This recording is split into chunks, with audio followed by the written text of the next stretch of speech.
Hey everybody, it's Durger time. Welcome back to another episode of Total Extreme Wrestling 2016 Cyberpunk Pro Wrestling, where we're taking this little local to global company and trying to make it a mega powerhouse. And we're kind of stuck in a rut. We are down in money.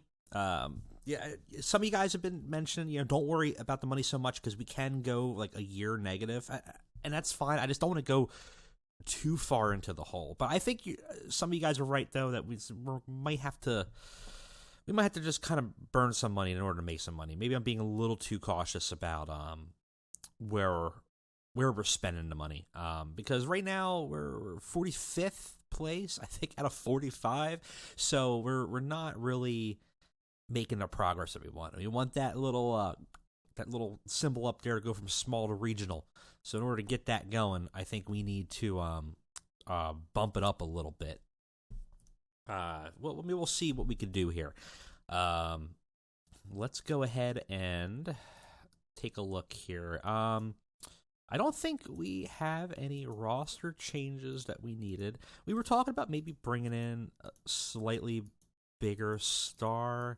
I'm still on the fence about it because I think we do have a relatively strong main event scene. Kimberly Icarus is now a main eventer, which is kind of weird. And Whisper and Kingston, which is kind of weird too.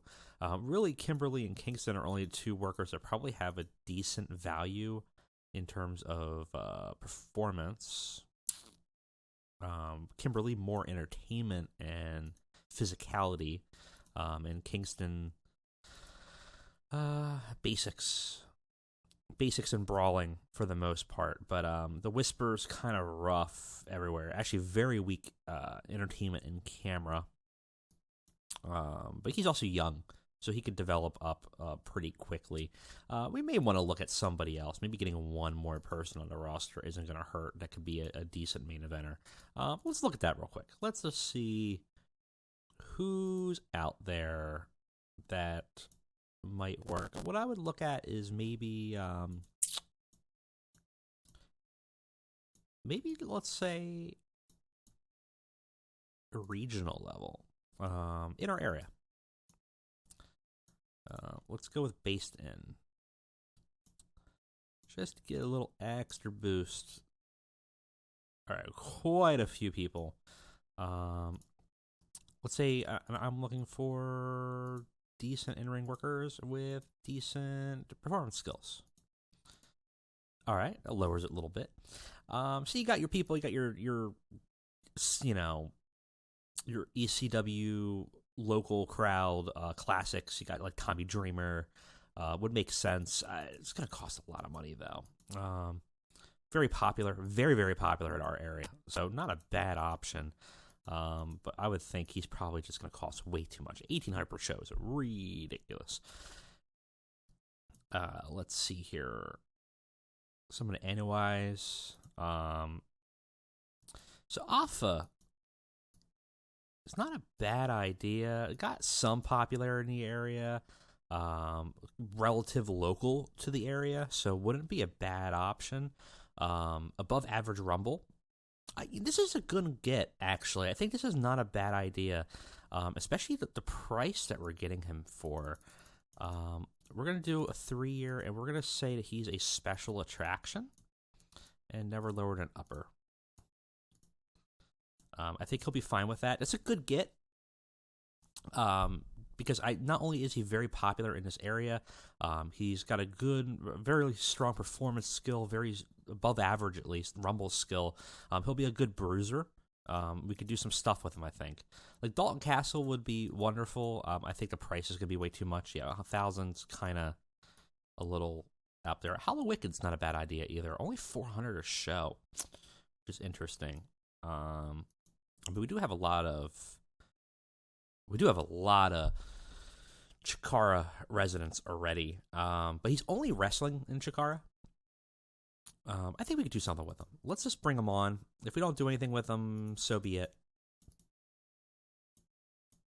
It's not a bad option, I think. Okay, cool. So let's go ahead and let's sim over to the next show, and hopefully we'll pick these guys up in the meantime.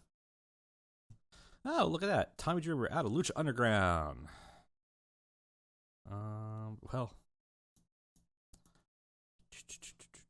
nothing for us as far as I can tell.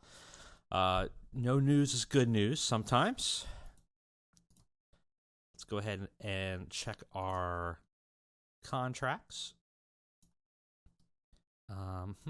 We'll see. We'll have to see what they're best at, but I'm gonna assume.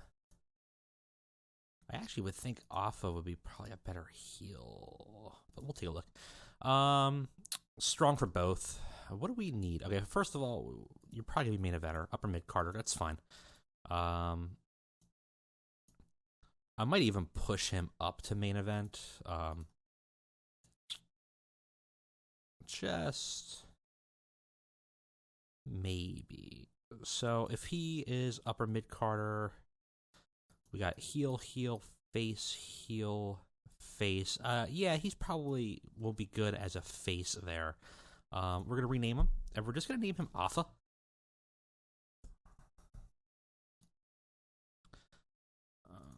What were your old alter egos? We just have Alpha and Manu, right?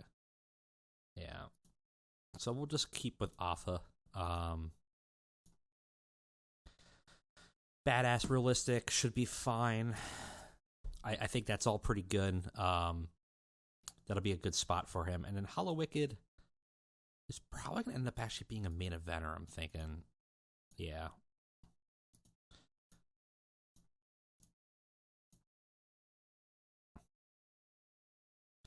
So we're going to rename him. As much as I love Hollow Wicked, I think we're going to have to give him the Cyberpunk spin. So what I'm going to be calling him is the Cyber Demon. Because Hollow Wicked doesn't really work with the branding, right? We were talking about having their own kind of thing here. So that'll work. Cyber Demon, heal, mysterious, should work fine. That gives us a lot of heals, but we were talking about we kind of want less faces and heals. So 3 heals in the main event, 2 faces. Sounds pretty good to me. I mean, most of the roster are heals, but from the way I'm booking it, I think that makes the most sense. You want a few heroes, and you want a major target, right? So I think that makes the most sense. You got short list. Jimmy Jacobs is signing a contract right now. We're not going to be picking him up. All right, let's get going to Cyberpunk.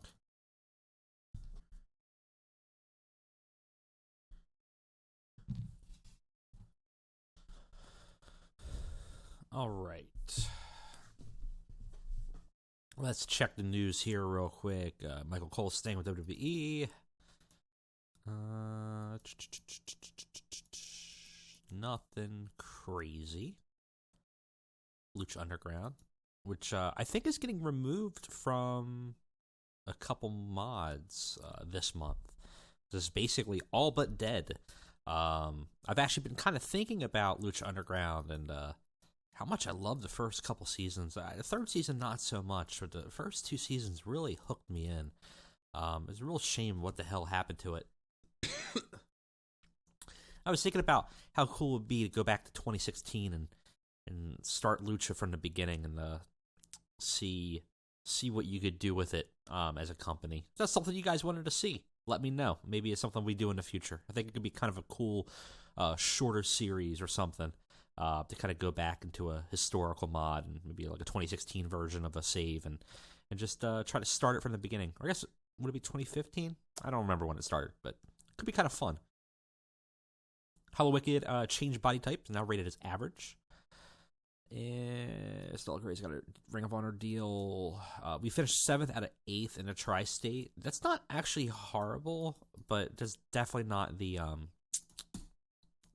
momentum we want. We really want a little bit more. We did make a little bit of money to kind of recoup some of the losses, but we're not going to worry. We're not going to worry about it that much. We're just going to go.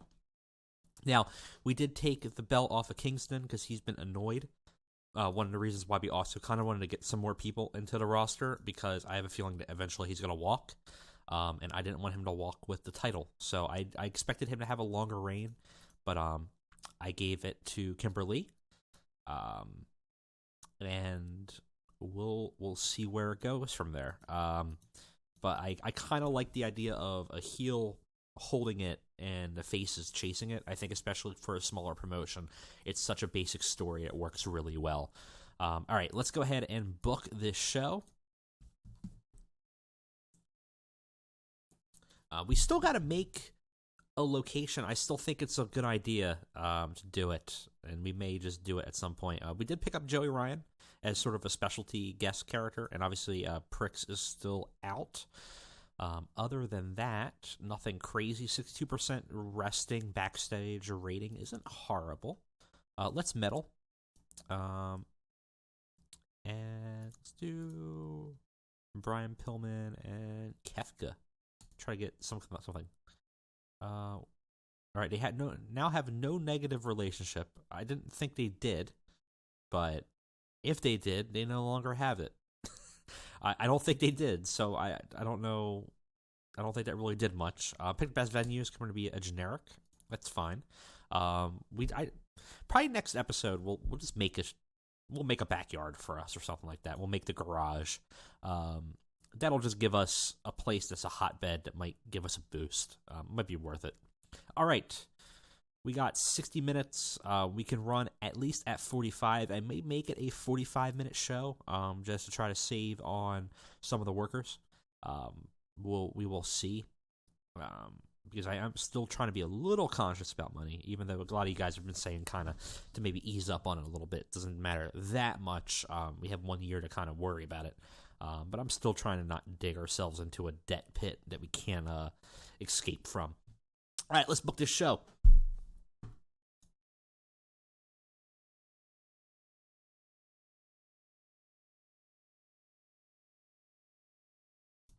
All right, guys, we are back. We got 63 minutes, a little bit over the 45 than I thought I was going to be, because I did want to do some scenes, some introductions. We also have some new storylines building. There's a couple ended.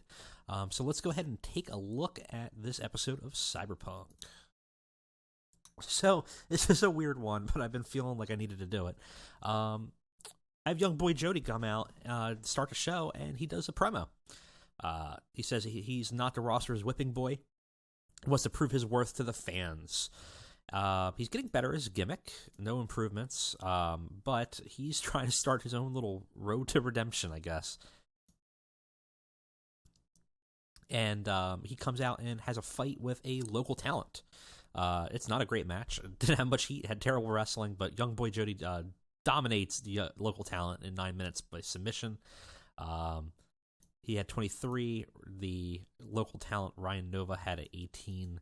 I might scout him in the future. He's a local. He's also younger and might not be a bad option for us for a cheap enhancement talent.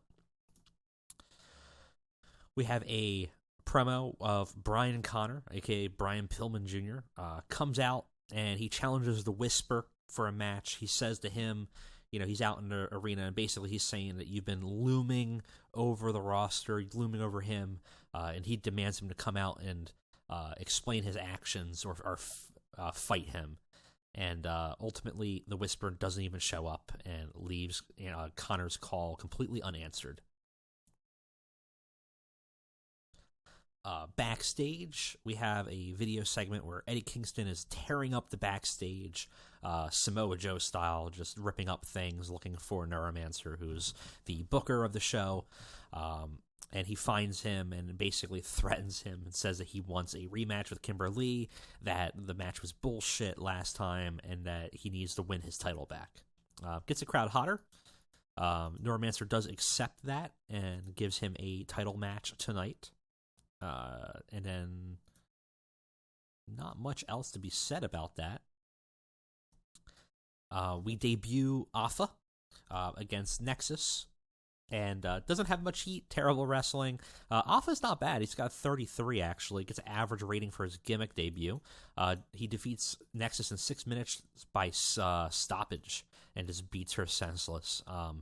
And is improving in all these skills. How come the guy that's been wrestling for 20 years is improving, but my other people aren't? Okay, whatever. hey, that is what it is. Gets a 22, E-, not great. Much better. We have a promo. Neuromancer comes out to the ring and says he isn't out to pasture yet. He wants to offer an open challenge to prove his worth to the roster the one day, climb back up the ladder, and challenge for the title once more. Vulgar comes out to accept the challenge, and Neuromancer actually does defeat Vulgar in 10 minutes with a submission of a mind hack. Match got the crowd hotter. Vulgar was a little off his game. Neuromancer got a 37.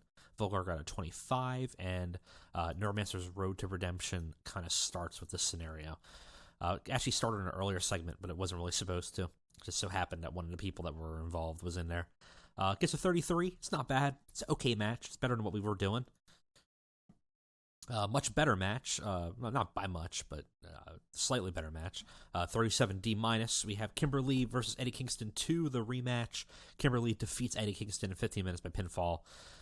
Makes defense number 1 in the Cyberpunk Grand Championship. They both retiring. It was a little too long. Got the crowd buzzing. Kimberly was a little off her game. They both do pretty okay. 34 and 38 is not bad.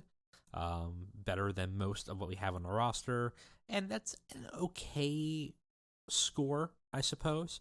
But ultimately, so Eddie Kingston got his rematch and lost it pretty handily, which now kind of puts into question where his place is in the roster.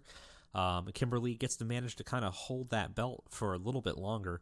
But obviously there's a lot of people eyeing it and maybe sees her as a potentially weak contender for it, even though she has now defeated Eddie Kingston twice.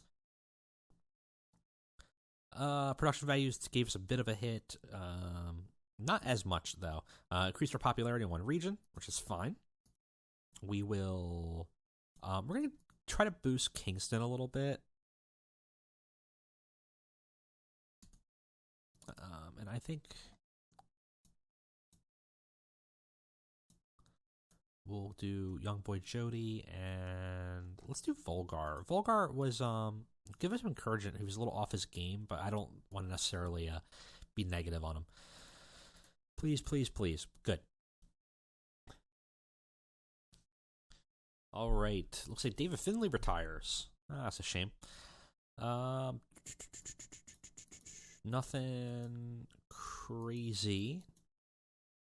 AAA's losing Brian Cage, someone that we're definitely not going to be able to pick up anyways at any point.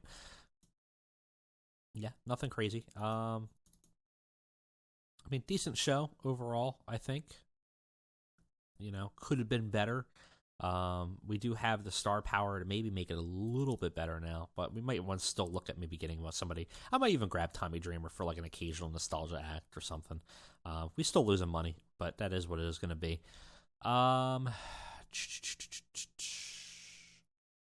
Yeah, no new morale issues, which is good. But it is what it is. I want to see if we can get any broadcasting. It seems crazy to me that it's not possible, but obviously it's a limitation. Hello. Local tri-state free to air will negotiate with us. So local broadcast in just outside Philly would be willing to do it. 4 events. Let's do a 3-month contract. See what they'd be willing. There's no way they're going to give us prime time. We're probably going to be like late evening or graveyard. Probably graveyard. No. Late night would do. 3 months. We need to do each show. We'll do a 3-month deal. Well, let's do 6 months. There we go. So it gives us a little bit of momentum here. It's only going to be in this region, but it's going to open us up to a potential popularity bump. So I think that'll be a pretty good option for us. Anyways, guys, so we have Cyberpunk in 27 days, and then we have to look at our next pay-per-view. I think after that, we'll do a slightly bigger show. Anyways, guys, thank you for watching. I'll see you next time.